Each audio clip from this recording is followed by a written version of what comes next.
Mott the Hoople, Mott. Mott the Hoople were a rock band. We didn't have genres back then, but we did have a radio programme called Your Mother Wouldn't Like It. And Mott was something your mother would not like. They were a bit like the Stones meets Dylan and the band.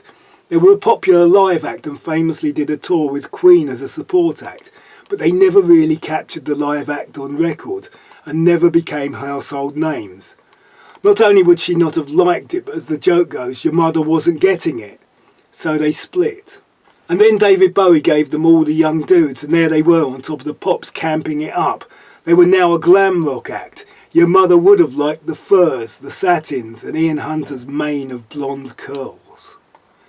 And we thought they would go back to the dark, grungy rock and roll, but one night I was watching the old Grey Whistle Test, and to dancing black and white cartoon figures from a past era, a piano descended through a whole octave like rock and roll Tchaikovsky, and became a saxophone ramp leading into a Cockney Dylan vocal that in turn led to a boisterous sing-along chorus and the punchline all the way from Memphis, and then that descending piano again.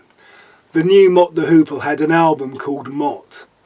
With their glam rock remake and remodel, and with the Roxy Music sax player and the Thunder Thighs backing singers, the album was better than the David Bowie produced All the Young Dudes album. It is a very big production, but it is never messy and sounds quite amazing for its time, or any time. They were probably looking for the same kind of Phil Spector big pop wall of sound thing that Roy Wood was doing with Wizard at the time. I think they also used the same backing singers.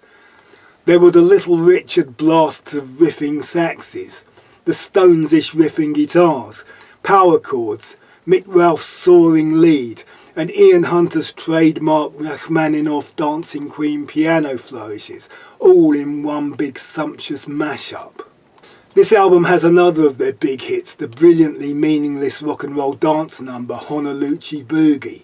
Glam rock lyrics tended to be nonsensical, which somehow suited the music. But Mott seemed to have a tendency to both sing about being some kind of street gang and also about being rock stars. I'm not sure the Platform Hills would have been much of a match for skinhead Doc Martens. Mott the Hoople, Mott.